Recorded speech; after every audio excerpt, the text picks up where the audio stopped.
Have you ever been a horse before?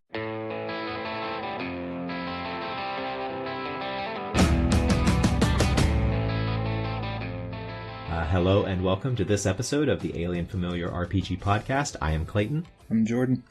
And I am Eliot. Before we get started, you can find show notes and more at alienfamiliar.com. You can email us at alienfamiliarmedia@gmail.com. We are on Facebook at facebook.com/alienfamiliar. And if you would like to help us out with supporting the show, you can do so at patreon.com/alienfamiliarmedia, where if you enjoy our content and would like to help us out with hosting costs, any help you would be able to give us would be greatly appreciated. Today, we are talking about game rules. Specifically, we are going to be talking about whether or not game rules actually matter.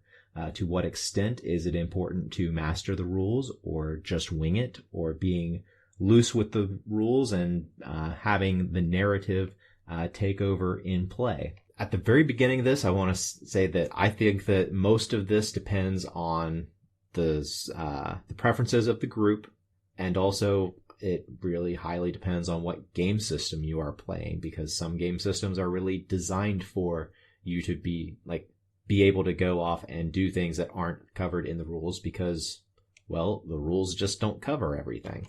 Well, you gotta have some basic amount of rules to even call it a game. If you don't have any rules at all you're doing is improvisational theater, right? So there is some minimum amount of objective quantification of, actions and consequences that is required for you to be playing a game. Can we agree on that? Yeah, absolutely. I mean, the name of the podcast is a little coy because obviously the rules do matter, but it's really just what I really wanted to talk about was just at what point do the rules, when do you break a rule? When, to what extent should the players feel obligated to know the rules themselves? How much mastery should one have to, even be willing to jump in the DM's chair? And at what point, something that I've been thinking about a lot lately is at what point do the rules become too constraining?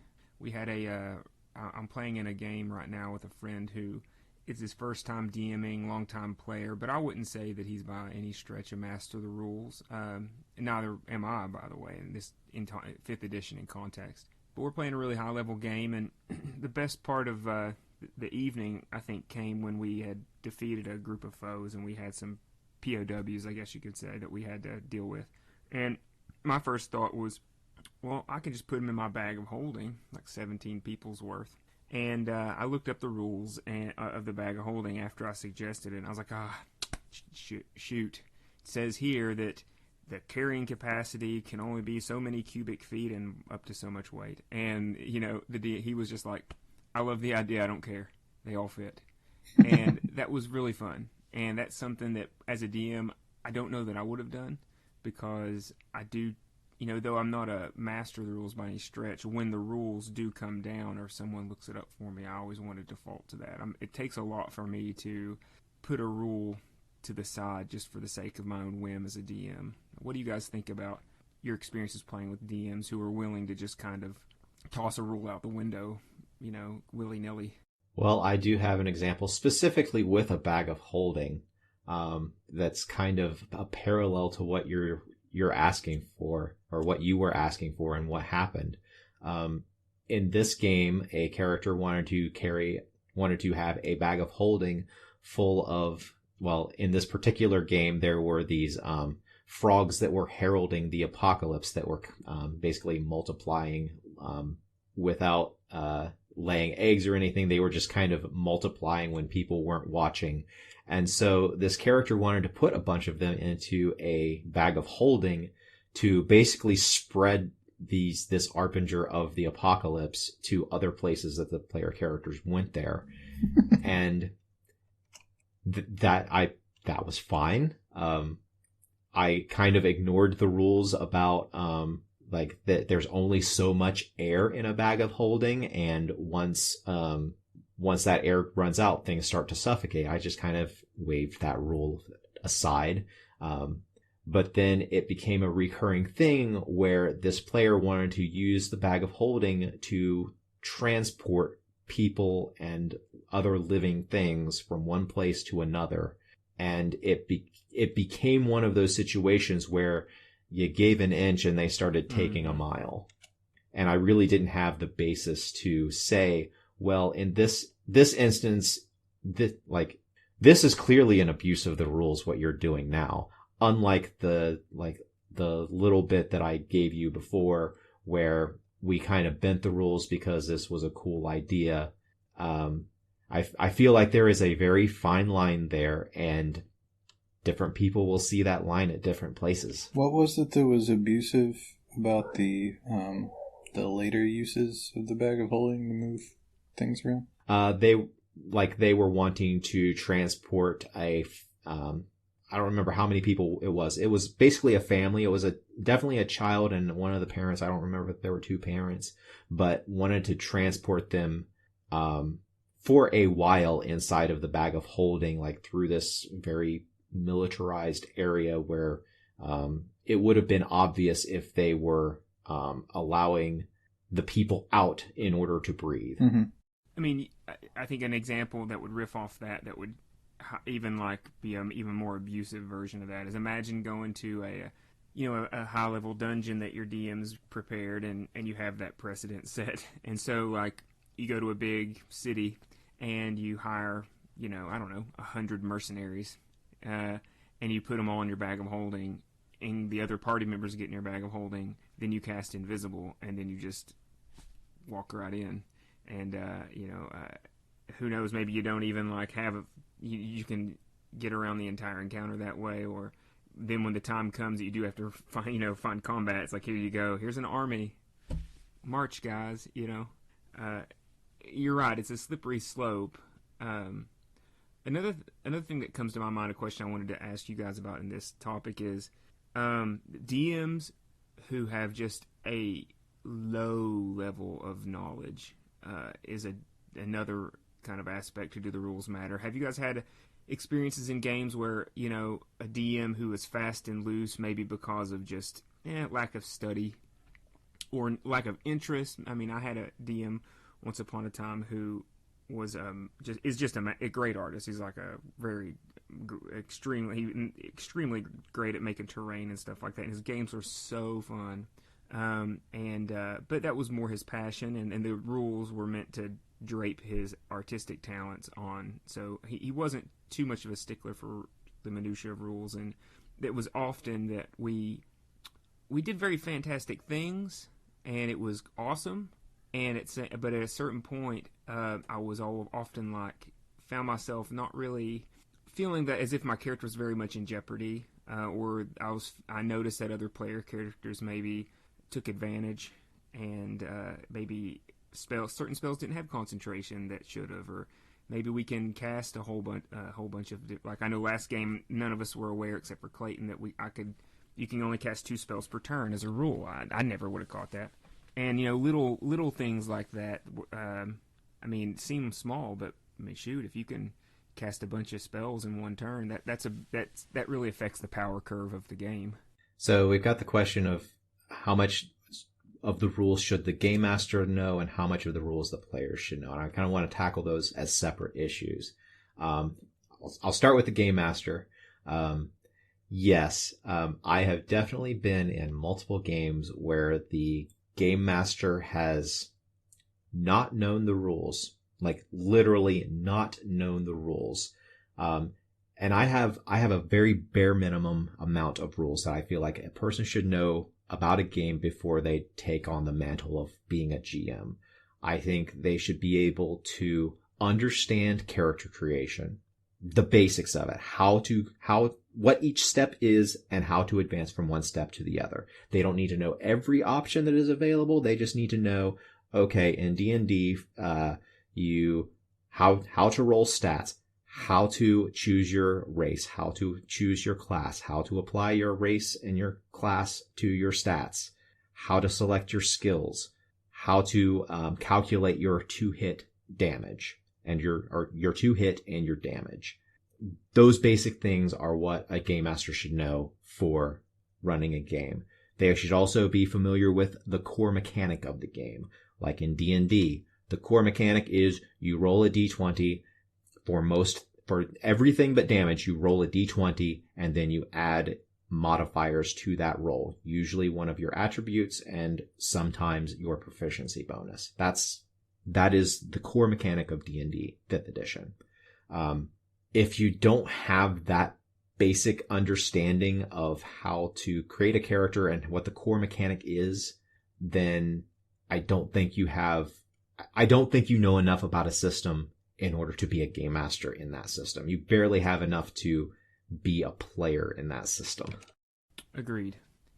Any funny shenanigans you guys want to share from DMs who put that mantle on too soon? I don't have any that comes off the top of my head, but I was curious if there's any really great examples where maybe somebody picked it up a little too soon and paid a price. Well, I've been in a game where the game master was new to game mastering. They had only game mastered maybe like 4 or 5 sessions before I had joined the game. They were also new to the online environment that we were playing in over a combination of Skype and Roll20. And they were relatively new to the game system we were playing. And that created just this perfect storm of the game master not knowing what to do or how to do things. And luckily in that situation, we had a couple of players who were pretty knowledgeable about each of those things separately. So we were kind of able to walk the GM through it.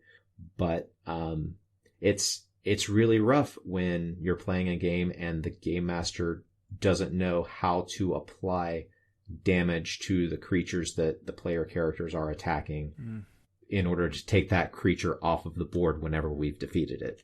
I mean, it's a big help to me. I can say this. I mean, there are definitely tiers of experience and knowledge of how knowledgeable people are about a game. And I find it infinitely helpful to have a player who has, I mean, not only you, but Jordan, there are aspects of the game you're often checking me on. I know that Aaron is a big help. He has a very good command of the rules. I mean, I would say 3 out of the 5 of my players probably have a better command of the rules than I do, and I find that so helpful. I know that some DMs are very touchy about, like, a lot of the times it's been in my experience where if a player calls a DM on a rule, hopefully it's like minutia, something that it's like on page 214 of the special actions, or the details about spells. Hopefully it's something that's kind of specific to a character that maybe a DM didn't dig in deep on because they haven't played a wizard. In my case, it'd been a while since I'd played a caster.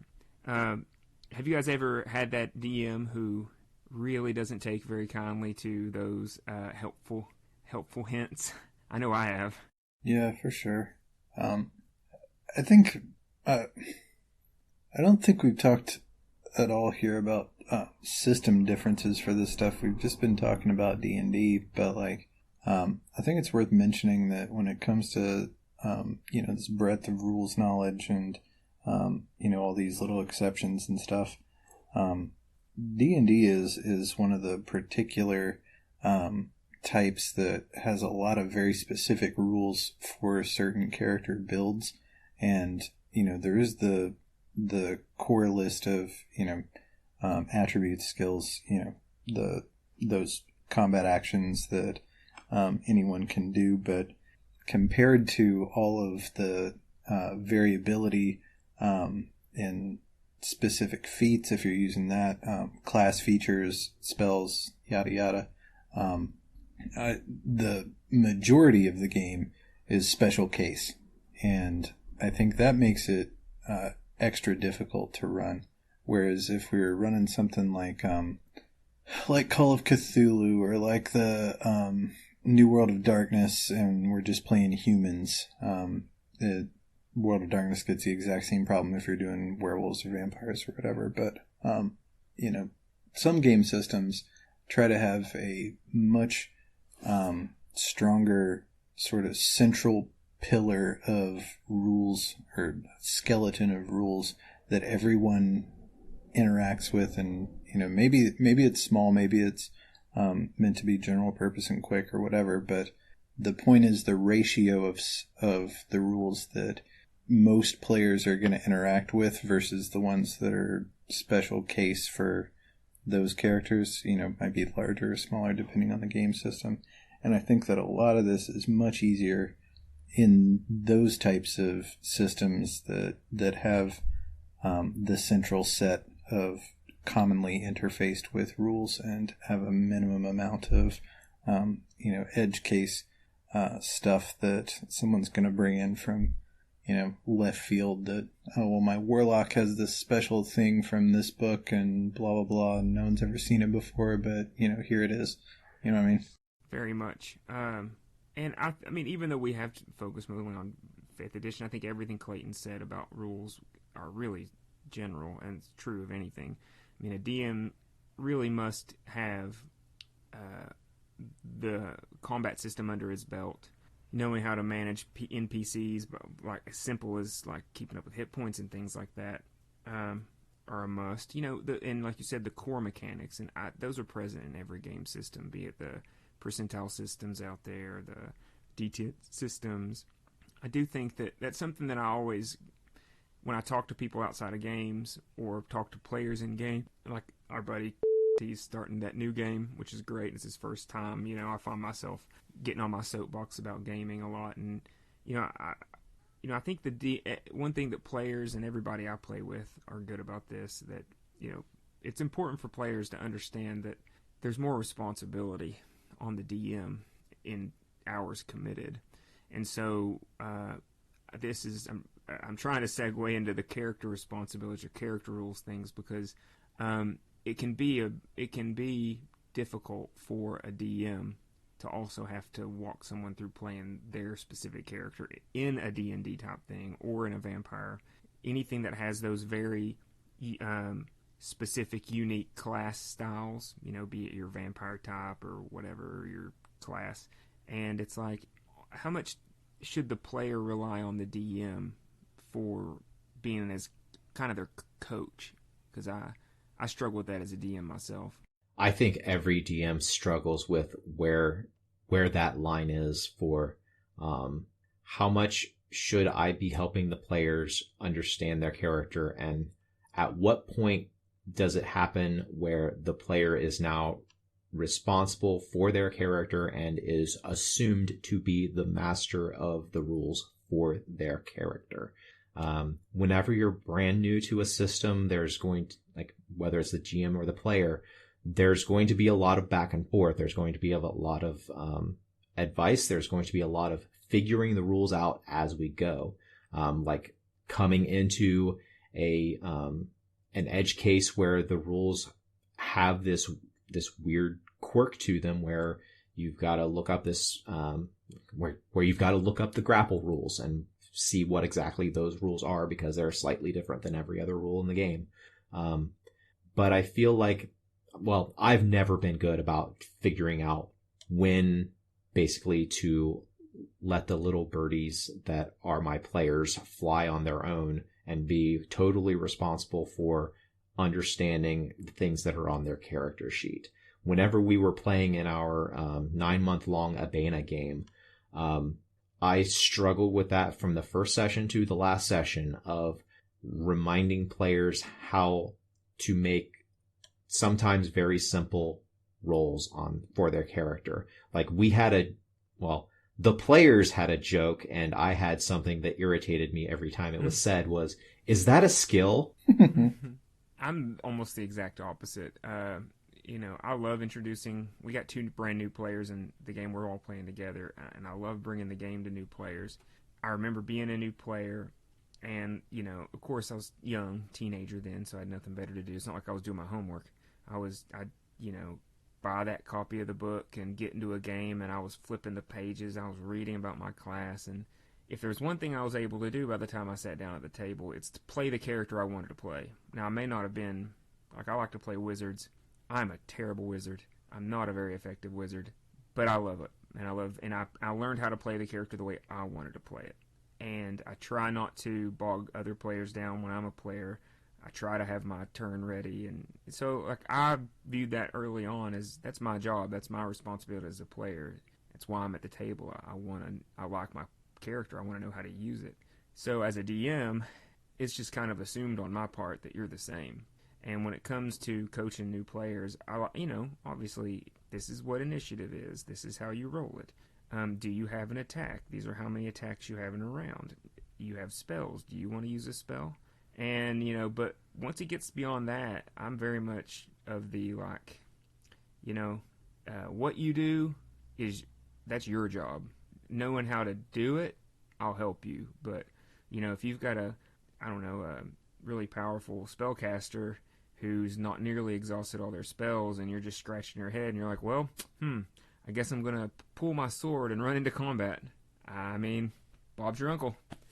Go right ahead. I don't have a hard time just kind of saying, well, knowing how to play your character is, I think, the minimum, and whatever rules that allows you to do that is on you.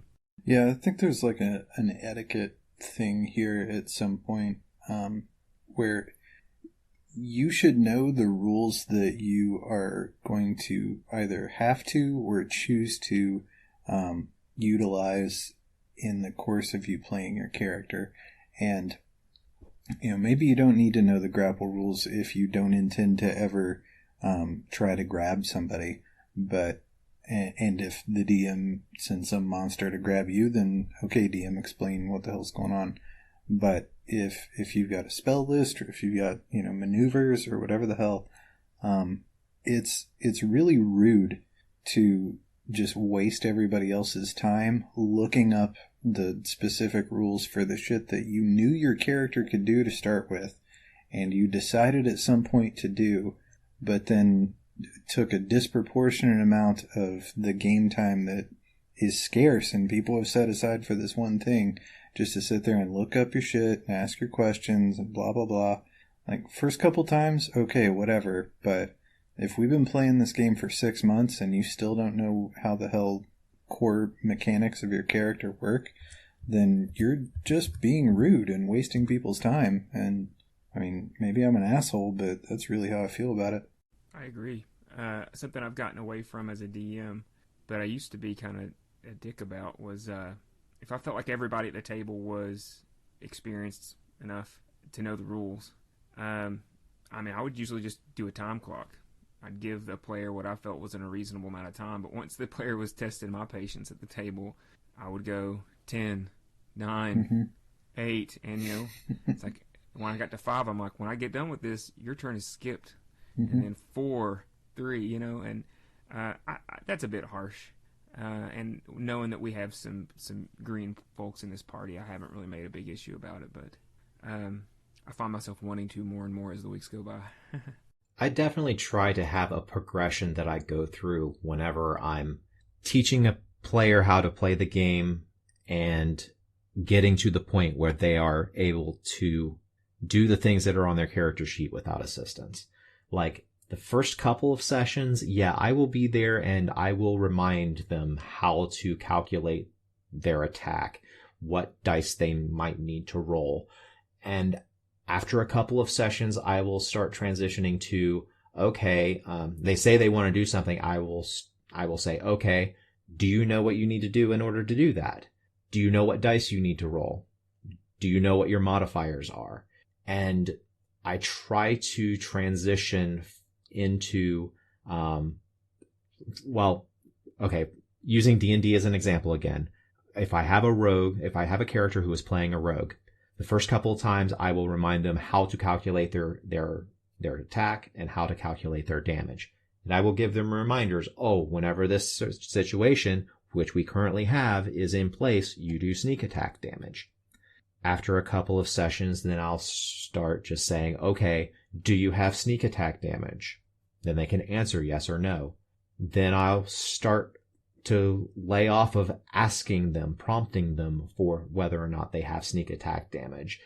During play, I will remind them afterward, okay, make sure you remember you've still got your sneak attack that you can do whenever you land a hit and you're under these particular circumstances.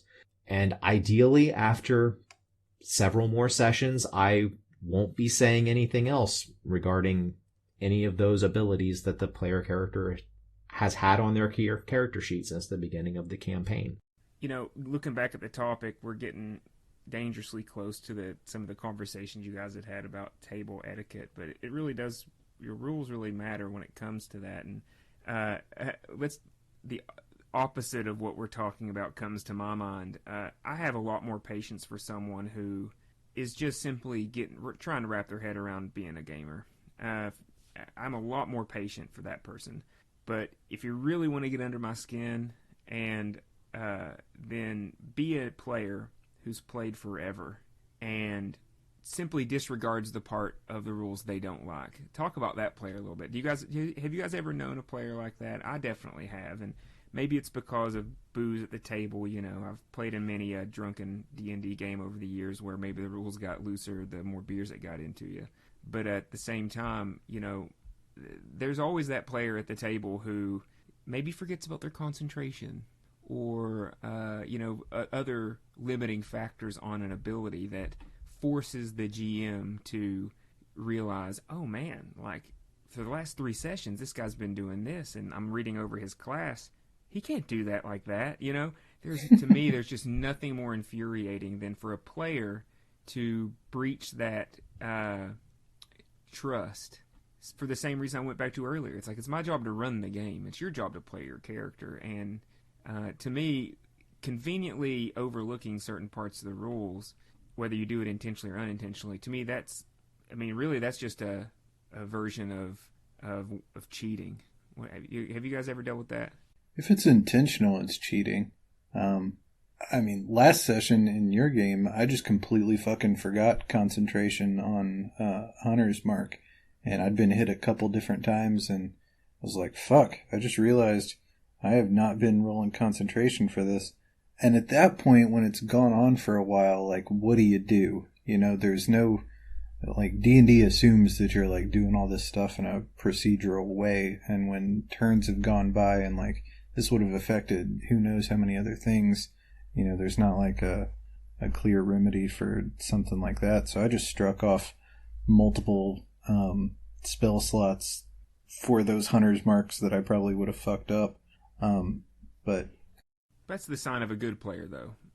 That's gonna happen. There's a lot of shit to keep up with that build, especially because there's like the other ability that is exactly like Hunter's Mark, except for on these edge case things that it's not concentration and yada yada. Anyway, that's in the weeds.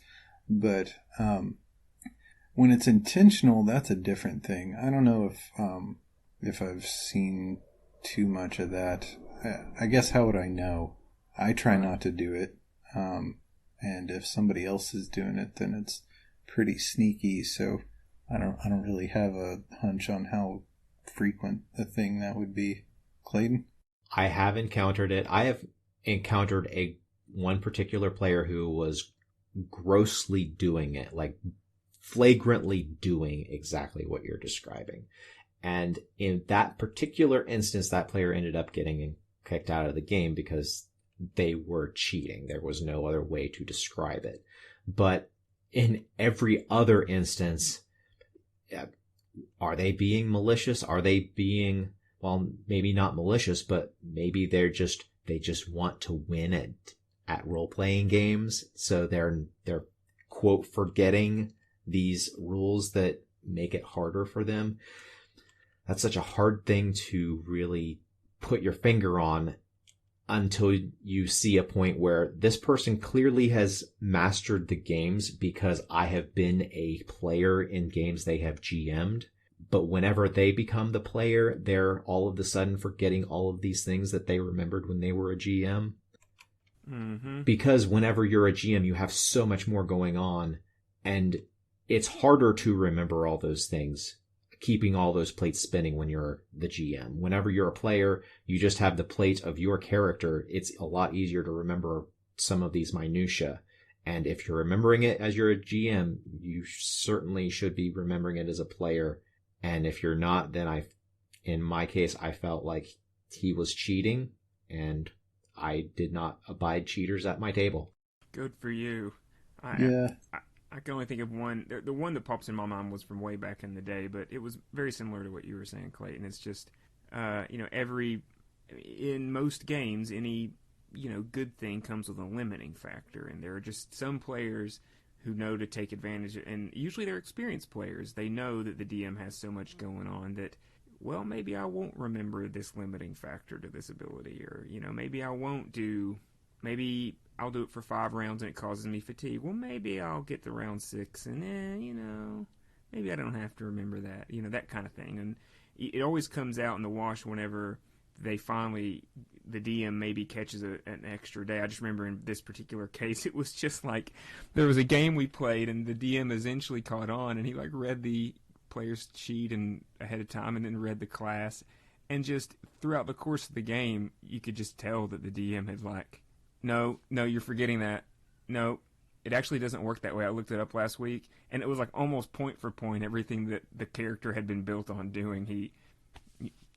The DM forced him to nerf himself, and it was very awkward at the table.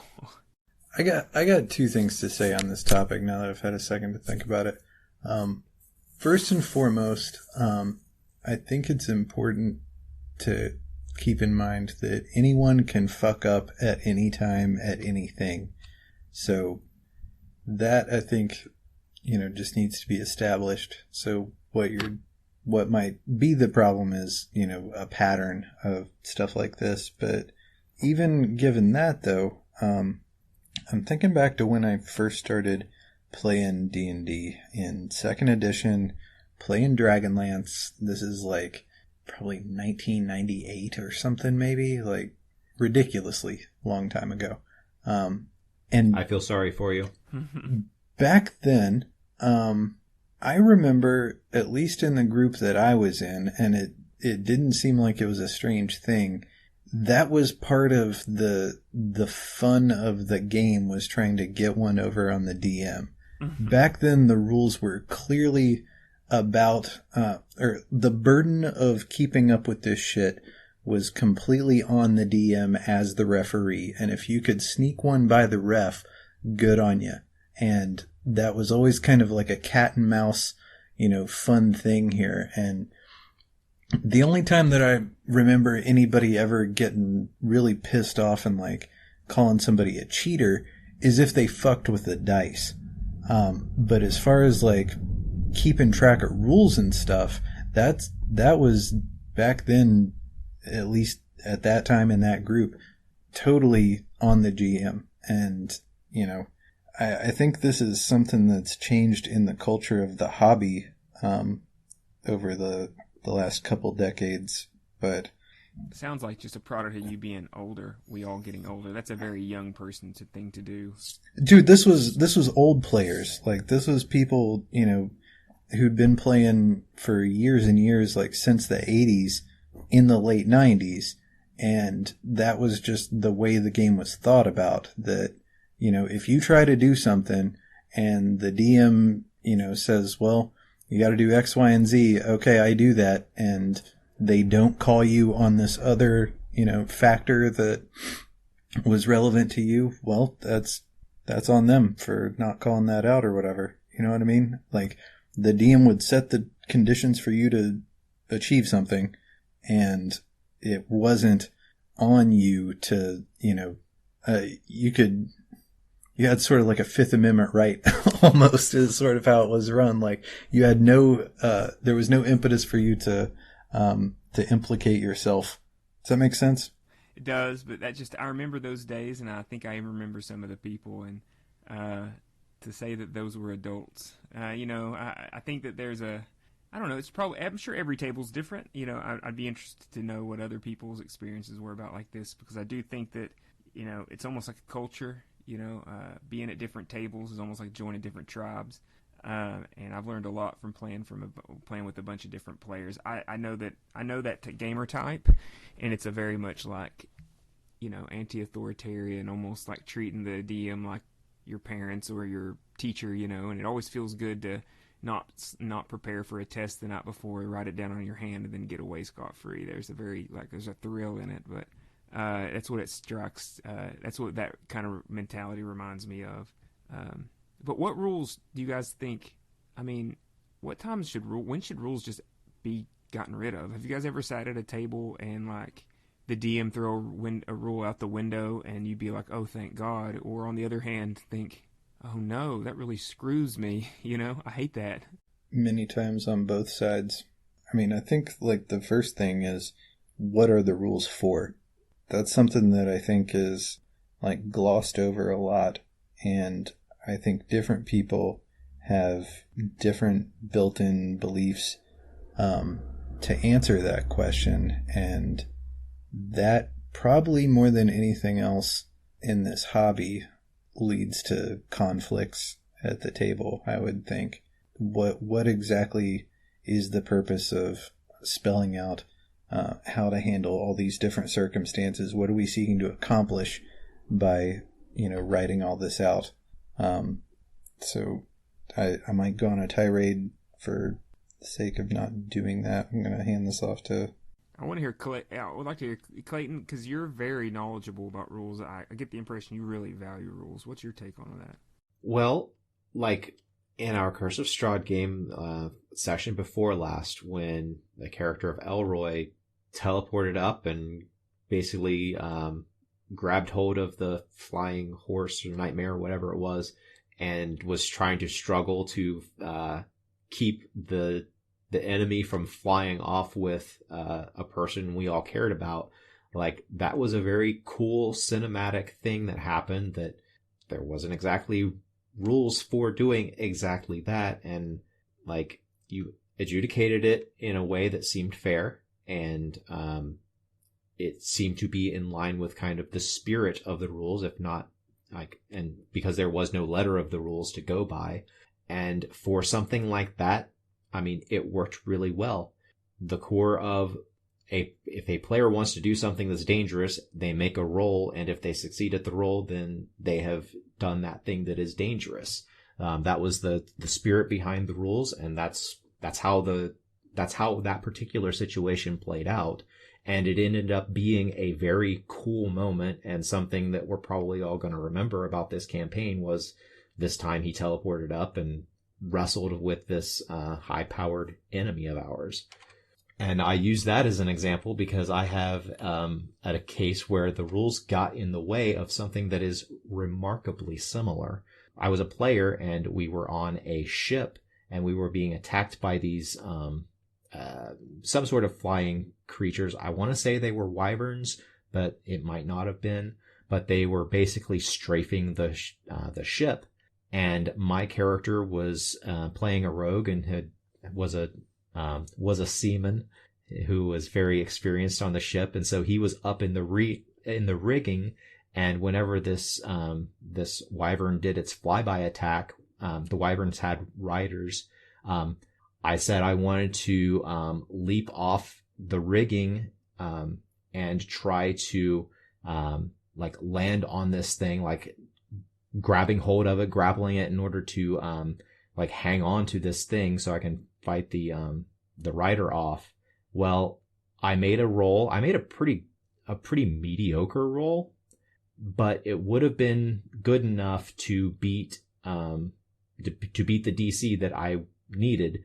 But then the game master noticed that the wyvern was too big in relation to my character, and the grapple rule specifically stated that if the thing you were grappling was 2 sizes larger than you, the grapple automatically failed. So my character went into the water in the second round of combat and spent the entire rest of the combat trying to get back up onto the ship. Lame. Wah, wah.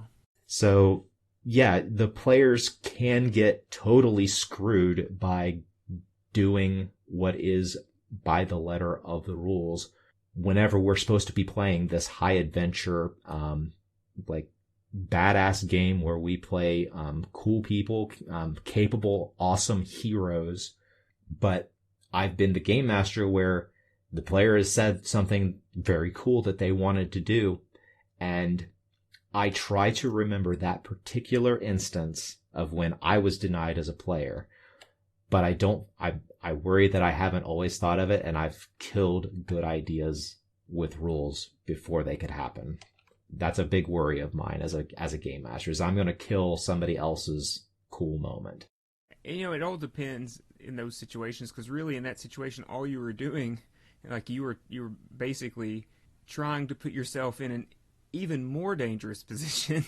So, I mean, if you're going to err on the side of the player or the rules as written, if I'm thinking like in the situation with Elroy in that last game, really it was a greatly cinematic moment, and the consequence was that you guys ended up getting to re-engage this bad guy trying to get away. But I mean, another consequence was the bad guy the other consequence was that Elroy fell from a great distance and took a lot of damage, which was something he accepted whenever he made the roll. So I was inclined I wanted him to succeed there. But what happened to you reminds me, Jordan or Clayton, I don't know if you played this game or not. Do you remember Seventh Seas, the system? Yeah. Mm-hmm. I think it kind of tackles that idea of that sometimes the rules can ground your players in less heroic action, and so most of that system, the details of the system, go look it up, everybody. Even if it's not a great game, they re-released it through a Kickstarter a couple years ago, and we gave it a second shot, and it was kind of wonky, and it didn't last too long, but it was still fun. But the whole system itself is built around encouraging players to do the most outlandish things, and part of the math in the game requires a lot of description and builds that into it, and which is really a fun idea. So it's a great system, but I think that too is a slippery slope, though, right? If the players get in the habit of doing something kind of wild, and because they know the DM's going to kind of give them a lending hand, at what point do you drop your players in the water? Like if Elroy had failed that roll, he knew the consequences. He was. Mm-hmm. It was literally a damn the consequences. I'm doing this. I'm going to try to do this. And there was the chance that he was going to fail. And we all at the table knew it, and we all accepted that. But there are, like that was in D&D. There are other game systems like Call of Cthulhu where if you were in a situation where you could do something similar, you know what? That's pretty damn hard to do, and that's really not in the genre of Call of Cthulhu to be this big damn hero. Like, yeah, you can go out there and try it, but you're probably not going to succeed at doing it. It's partially the responsibility of the players to kind of keep the genre in mind whenever you're planning out these big things that you're going to do, because sometimes it's just not possible in the genre to do this incredibly awesome thing that is a cool idea to you. You made a good point, not breaking the wall, but I noticed that you made something in the notes that I loved. The rule of cool is for the PCs only, and I think that is really important to bear in mind in those types of it. When you're trying to slot the rules or bend the rules, it should always be, in the player's favor. The DM shouldn't break the rules just to make their own lives easier, get their enemies an extra leg up. I mean, that's just kind of lazy DMing. Well, the DM can sort of cutscene stuff anytime he wants, because the DM has control over what is, combat time, what is out of combat, how the NPCs are spec'd out and whatever. So the DM doesn't have to worry about the rules really. So long as they've got a grip of the mechanic.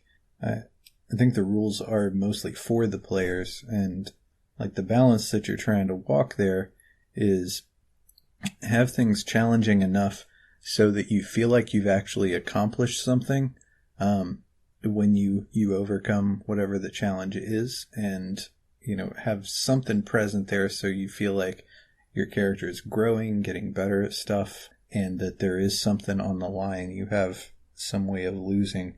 Otherwise, it just gets ridiculous. But with the Wyvern thing that you were talking about, Clayton, the thing that sucks there is that it was just you fail full stop. And, that's absurd for many reasons. And I think that D&D 5th edition especially, for some reason, It seems like people want to take it as just the fucking set in stone gospel of how this thing is supposed to be run, even though the designers are like, adjust it to fit your own stuff, blah, blah, blah. Like, everybody wants to figure out this, like, you know, it's like interpreting the Constitution or something. Mm-hmm. It's fucking ridiculous, you know? I mean, there's no way that they could have written in every circumstance, and they didn't even try. And in my opinion, it's a little on the lazy side, but, you know, whatever. It's sort of minimalist. But yeah, to be like, well, there are no rules about, you know, grappling a wyvern in flight, blah, blah, blah. Fuck off. Make something up. Just make sure it's, you know, reasonably fair. Follow the rule of cool. I'm going to keep that. I've heard you guys say that before. I need to keep that in the back of my head. Absolutely. It's at that point, it's like, are we big damn heroes or are we not? I mean, am I discouraging my players or am I not? You know, I bet you never tried to do anything else like that again in the game, did you? Right. No, not in that game. I wasn't a player for much longer. Well, and another thing that as a DM in those situations, one thing that came to my mind too was, I think as a rule of thumb, as a DM, there is so much downtime in combat. One way I like to do it, and you guys are probably, I'm sure I've done this before, is that, oh crap, I don't know that rule, and a player wants to do this cool thing. If that can be compartmentalized, you know, so if you've got a player off on a periphery trying to do something they're not 100% sure about how to do, and you got a whole other group waiting on them, well, you could either ad-lib it in the moment. I mean, but there's nothing wrong to just put that on pause and be like, you know what, that's not going to affect any other player, and it's only going to affect the dude you're in combat with. Okay, well, you look that rule up, player, because you have nothing else going on. I'm going to move over to these players in the next initiative order. We're going to resolve some other things. As soon as you get that figured out, just come back to me, and we'll do it by the rules, because I'd like to. Because a lot of times, you, as a DM, I want to follow the rules by default, but you just don't have them all in your brain all the time. And I think that's one. I know I try to do that. Most players, I've seen that. I've seen a lot of DMs do that. I've seen a lot of DMs not do that, and I hate it whenever, you know, I know there's a rule in the book that governs something and it's a perfectly fine rule. I don't remember it. The player didn't look it up for me ahead of time. So instead of putting me on the spot as a DM, just make up my mind in the moment. You know, if you can at all default to using a rule, it's better to bend a rule you know than to make one up whenever you just don't remember it. So when at all possible, that's what I like to do. Have you guys ever encountered anything like that, or is that something that kind of rings true to you guys too? I'm a big proponent of having the player look up the rule. If it's something that nobody at the table automatically knows. Yeah, I'm fine with basically saying, okay, we'll put a pin in this and we'll move on to the next initiative, but as soon as we have an answer on this rule, then we'll come back to you. I think that's a very fair way of doing it. I would be happy with doing that in one of my games. One of the things that I do in our game, in our Curse of Strahd game, is anytime a player asks a question or says they want to do something, and it's a rule I personally don't automatically know off the top of my head, I am automatically looking it up before you've given your response on that. Sometimes I do know the rules, but I probably come across as more knowledgeable of the rules than I actually am, because I am looking up in real time these questions as they are being asked. You're a phony. Well, I appreciate that. I don't know how many times you've come in the clutch for somebody else, and for me, I appreciate it. And the thing is, there's nothing wrong with getting to that point, and then as a DM at that point being like, that's trash. I'm not going to do that. I mean, if that happens too many times, I think at what point does a house rule get triggered? It's like, you find yourself, I don't like house rules being made up on the spot. I had a DM once who we kept running into some similar problems, or he had some issues, I guess, with some of the ways the rules were. And between two sessions, he did some research, and then the very first thing that happened when we got to the next session is like, okay, guys, X, Y, and Z, I don't like these things. I haven't liked them from the beginning, so I'm changing them to A, B, C. And I thought that was fun. I want to know that the rules are being changed before I try to use the rule. And if the rules are going to get changed in a particular instance, I want it to stay like that. Like if if we're in a situation and there's a question about the rule and a call is made, I want to know before even the call is made if the response of this call is what is going to stand from here on out, or whether we're making the call now and we're looking it up afterward, and then after this session, the thing we look up is how we're going to be handling it. I've been in games where there is no consistency. The game master barely knows the rules and then is just making arbitrary decisions about the rules in a case-by-case basis. And when a case comes back up, it's a different ruling. That infuriates me to no end, because as a player, I don't have control over the world. I have control over my character, and I have control over my understanding of the rules. And if I don't have that control over my understanding of the rules, if it is that fluid, I can't have fun. I crave consistency more than I crave rules mastery. Well, there's something to be said for doing some play testing, and I think that there's definitely some room. I mean, we've done this in a ton of Apocalyptia games together, Clayton, where I've got some idea for a rule that I want to change, tweak it a little bit this way or that. I have an idea of what I think I want it to be. I don't know how it's going to work out in play for the players, over, multiple sessions and, continuing advancement and all that stuff. So I think that, especially if you're developing a game yourself, or if, you definitely want a house rule to cover some category, I think it's fine to try it out over several sessions in different situations, get feedback from people, and just let it be known that this is like an in development, part of the game. And if you're going to touch it, then it's going to be, kind of shaky territory until we've tested it out quite a bit. What I think you should do, though, is that if a player has made concrete character decisions based on that rule being in effect and that rule changes, you should give them the option to respec their character. I think that's only fair. But personally, I don't mind having rules being on a trial basis, so long as that's explicitly known.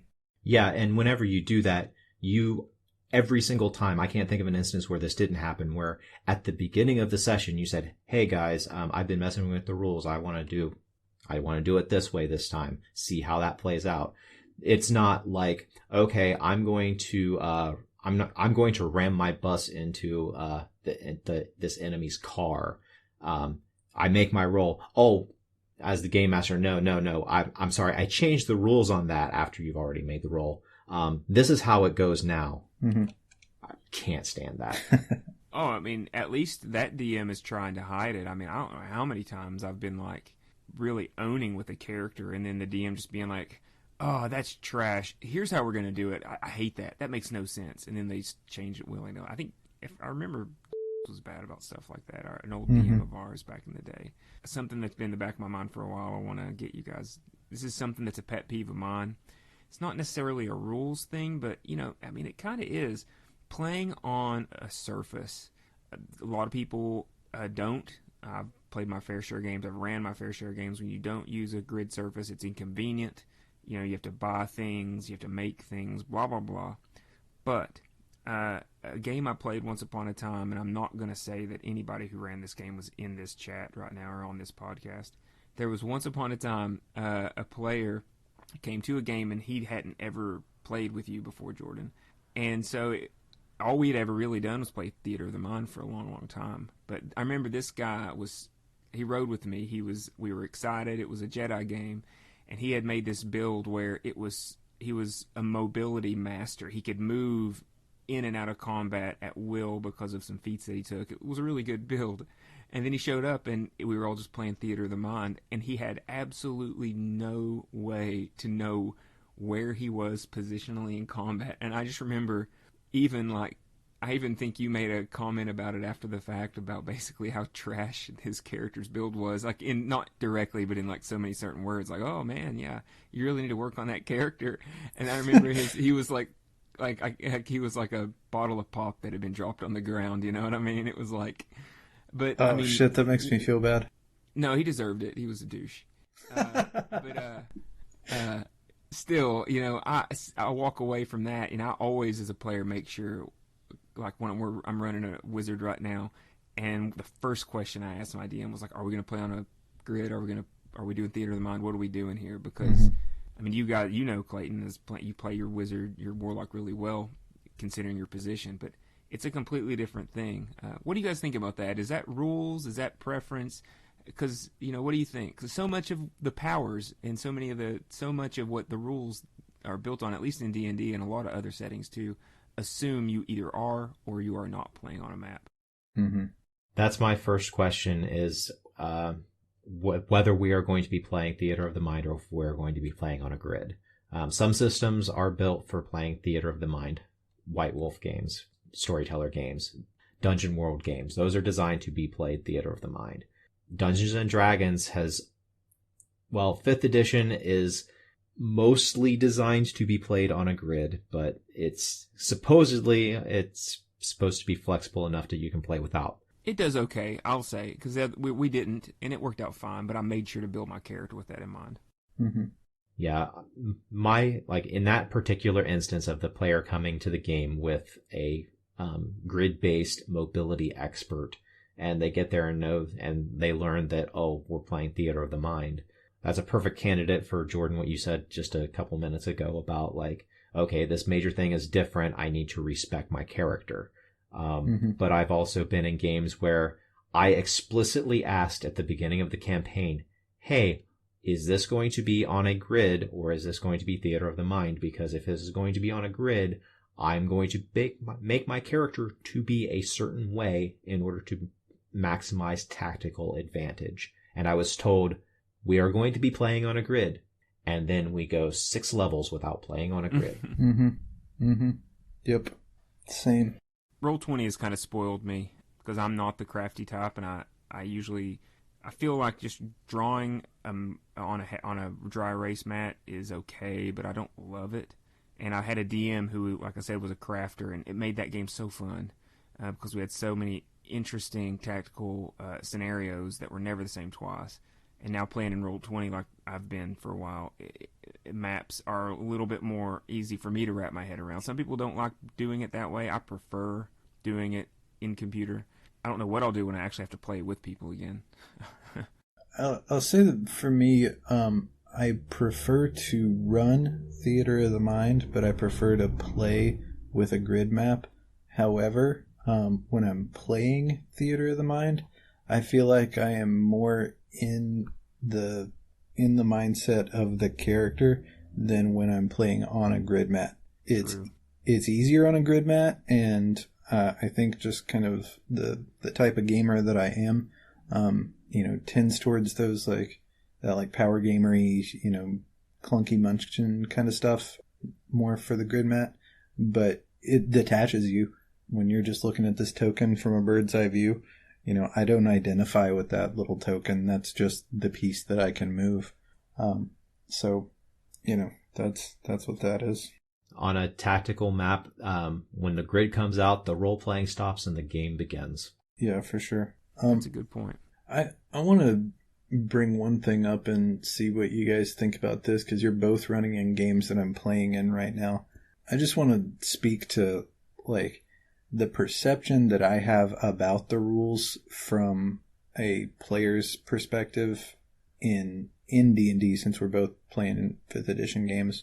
In 5e and a lot of games like it, there is very little that the character has as far as resources to expend to influence the game one way or the other in their favor. You've got your set of spells or abilities or whatever, but very few of those can influence your chances of success.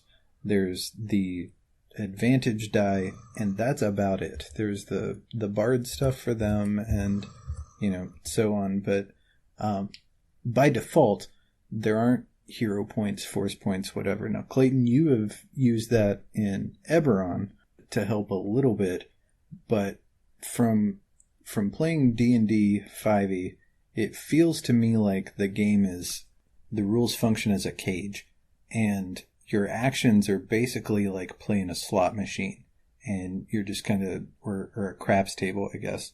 You're just hoping the dice favor you, and there's not a whole lot you can do to like really prioritize this roll over that roll. The hero points help, but I gotta say the finite amount per level rather than per session makes them kind of irrelevant because it takes so long to level up. Yeah, what do you guys think about like giving players more chances to emphasize certain actions that they want to do for story purposes, usually, be that in combat or out of combat, in spite of the rules? Like, do you know what I'm saying? Well, I have a good example. I would challenge your analogy a little bit, though, because, craps and slot machines, they are just, you're not influencing those at all. Those are house games. A casino loves it when you play those games. But, like, I think of it more as, I think D&D and the rule set for D&D is more like blackjack or Texas Hold'em, where you have an element of chance, but there's clear being skilled at playing your character is the thumb that puts the weight in your favor. But I think an example where I tried to put myself in that mindset was the beginning of last session. You guys, I'd killed an NPC, and in my mind he was dead from the jump. And you guys, because I had impaled him on the steeple of a church, and you guys were dead set on this guy living, and you kept challengingly, but I have this and I have that. And I'm like, okay, well, and I use the rules as a guiding line, but at any point it would have been completely understandable from the DM perspective that I'm like, no, this guy's literally been impaled on a giant spike. He's fucking dead. But I could just tell story. You guys were expending spells, you were expending scrolls, you were doing all kinds of cool stuff with the rules as written to try to save this guy's life. And ultimately, I was like, I need to reward them with this. Same thing with Elroy. I wanted that guy to get away when he... honestly, that guy was getting away, period, in my mind. I did not want you guys to kill him or get involved with him. But when he showed me he was so willing to go not let this end, that once Elroy got up there, in the back of my mind, I was like, well, they want this guy. So in my mind, I even went overboard because there were things I look back on that he could have done to save himself and get out of the combat, but I was just in my mind, I'm like, no, they want this guy. And he's a very evil guy. He's a very cocky, powerful guy. He would just stay here and not believe they could beat him until they kill him. And so, those were moments when, maybe it's not exactly to your point, but I think that it's important to, when the players are expending so much of their stuff and you're using the rules to the best as they can, when you see the rules kind of starting to bend because the players really need an outcome or they've latched onto an outcome, I think you let those rules, you find a way for them to break that's the least obvious way so that it enhances the story, even if it comes at the expense of the rules really, shouldn't have bent that way. What about you, Clayton? Yeah, I absolutely agree. Particularly when, like the example of the guy who was impaled on the steeple, I feel like all of us were playing very much in character that, this guy was really important to all of us, and we were willing to expend all of these resources on the chance that he could be saved. I personally, I would have been fine if we had gone through all of that and it was for naught. If he would have been just too far gone, that is something that I would have grappled with as a character, and it would have resulted in some fun role playing, especially between my character and Jordan's character as we fought with each other, argued with each other about what we could have done differently or who should have done more, because that seems to be the pattern that our characters go into whenever shit goes wrong, as we start arguing with each other, that accusing each other of not having done enough. You guys earned it in my mind. So I was going to, in my mind, it's like, well, they need to make this somewhat believable. And you guys did. So I'm like, they earned this.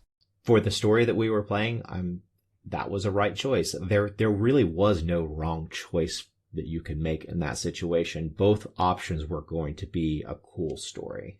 This is not exactly what I was talking about, though I agree that was good, a good call and everything. I'm talking about something that's a little bit more granular, and I mean, like... Is it the cold shot? Do what? Like, is that... This came to my mind while Clayton was talking. Were you more getting at, like, the idea of a cold shot? That in D&D, I'm a really badass archer. I'm going to shoot him in the eye, and then you do 6 points of damage, and he still has 75 hit points left, and the DM's like, well, you hit him in the thigh. There's stuff like that. I mean, the skill system in its entirety, you know, if you're doing any given thing with a skill, any player or any character of equal level with an equal ability that is trained or not, whatever, in that skill will have the same exact chance of getting something done, regardless of what else is going on. And you don't have any way to try to make that more likely to succeed as a player. And so that's what I mean by it feels like a passive thing, because I have no way of like trying extra hard to do something. It's just, well, toss the D20 and see how the math shakes out. And it doesn't matter how important that is to me as a player, the character's story or the story generally. None of that matters. It's just, well, toss the dice and see how fate thinks about it, you know? And so that's why I say it feels like a cage, because there is no extra lever of control that you have on that level to try to put more resources into stuff. But yeah, like what you were talking about was an out of combat thing, you know, how to help this guy. It was an immediately post combat thing. We came up with, you know, a pretty reasonable idea given our resources, and we dumped our resources into doing that.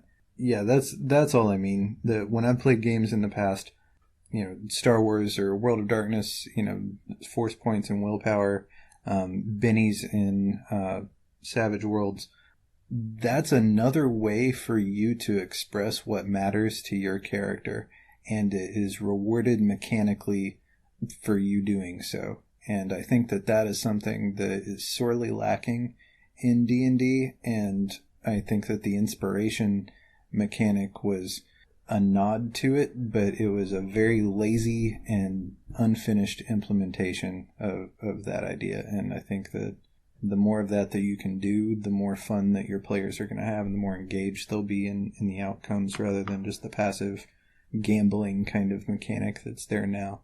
I agree with, like, particularly outside of combat, outside of just the slog of just taking turns dealing damage to each other. Outside of that, yeah, I 100% agree that there's just not enough there to represent putting in the extra effort to accomplish something that is really important to you.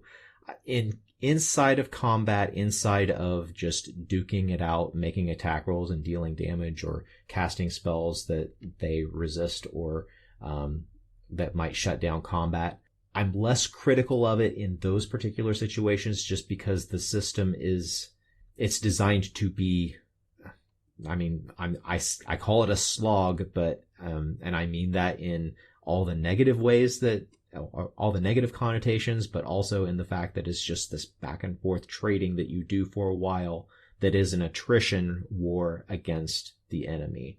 Like in the attrition war that is the D&D combat, I don't care so much that there's not a particular mechanic that can give my that makes it a lot easier for my attacks to hit. I would care much more if there was a particular mechanic that if we were outside of combat, for my character to make the critical jump across a wide chasm that I can just barely make.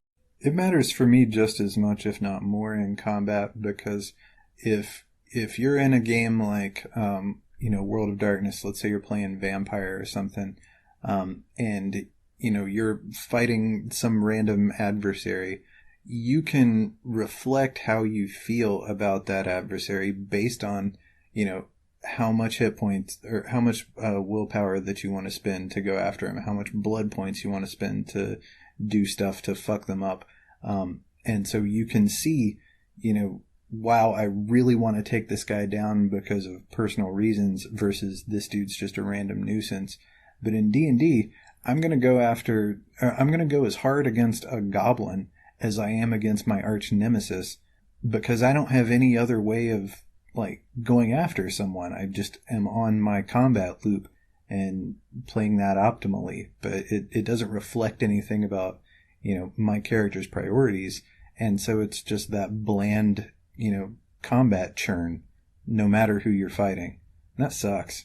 And I think you're describing the common thing that happens in D&D. It's like, say you being a tankier member of the party, and you're every time it gets to your turn, you're chunking out 30 hit points, 15 hit points, and you're just, if you look at the scheme of it, your character maybe has done 75% of the danger and taken 75% of the attacks, and then you've also dealt most of the damage. And then your, chicken shit rogue in the corner happens to catch that ogre or whatever at 4 hit points and zaps him with an arrow for 4 hit points, and it looks like the rogue just killed the ogre, and you're just like, oh man, that sucks. It's like, this, there's no way to like give you the ability to be the hero in that moment, or to give an extra effort to get it, or does that kind of ring true to your sentiment? That might be like a side effect of the same thing that I'm talking about. It's not really what I'm driving at. I'm not talking about like getting the glory, because that's kind of a funny thing that happens a lot anyway, and I don't really mind it. I just mean being able to really put some heart into, taking somebody down or getting something done or whatever, and feeling like it matters. It's super boring as a player to know that this set of numbers and dice rolls that represents my character is going to work exactly the same no matter what it's up against. And I don't really have any way of making one thing prioritized over another. Like, that is what individuality is. That is what decision making is choosing to put more emphasis, more resources, more effort towards one thing over another, and D&D doesn't let me do that. I just do the optimum thing every round, and that's the best I can do. You can try to be, inventive with it or whatever, but the rules are so constraining as far as what's possible in combat.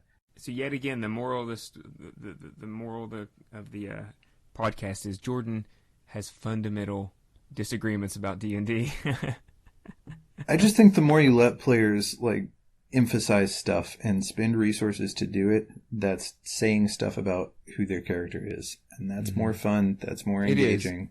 The willpower system is. I do agree.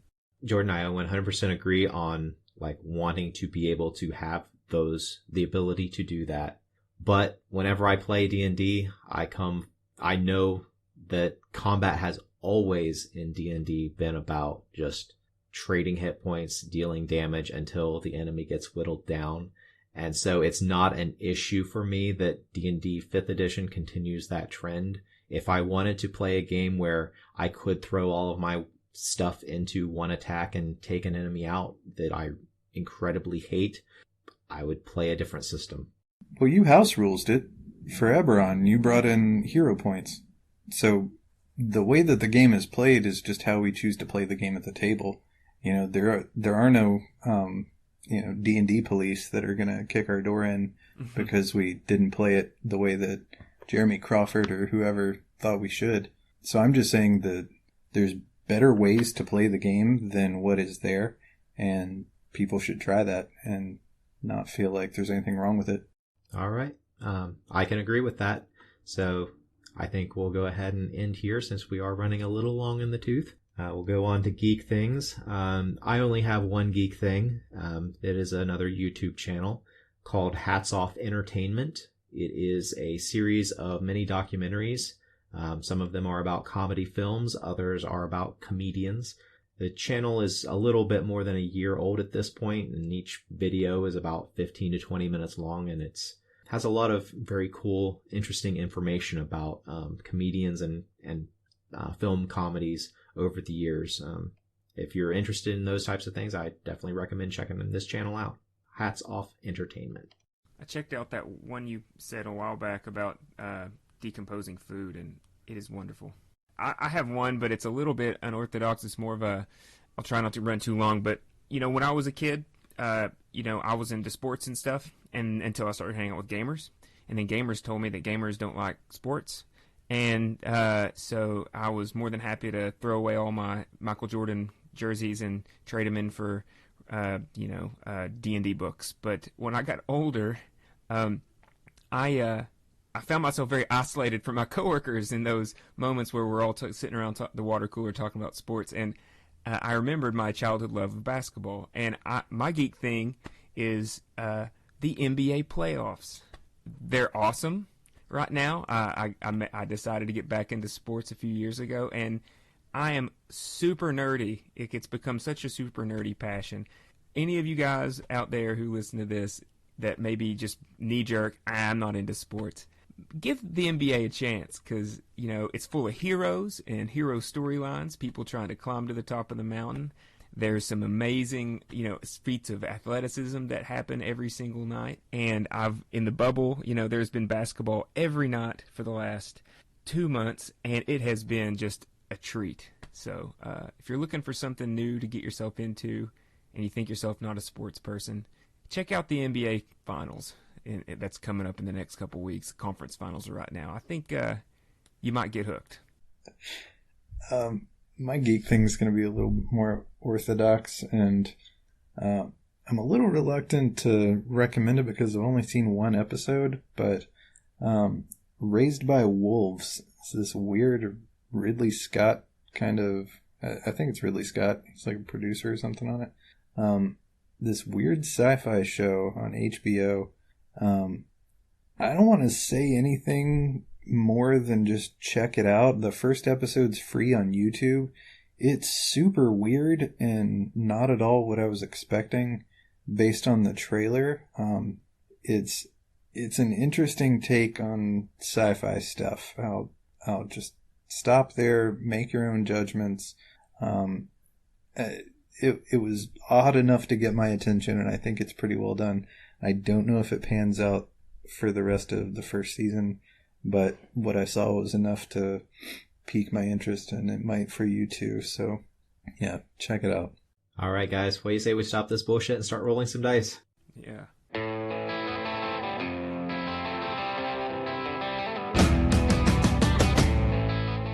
This has been a production of Alien Familiar Media. You can find past episodes and more at alienfamiliar.com. You can email us at alienfamiliarmedia@gmail.com. This production is protected under a Creative Commons non-commercial attribution, no derivatives license. Music for this episode is Suburban Outlaw by Forget the Whale and can be found at freemusicarchive.org.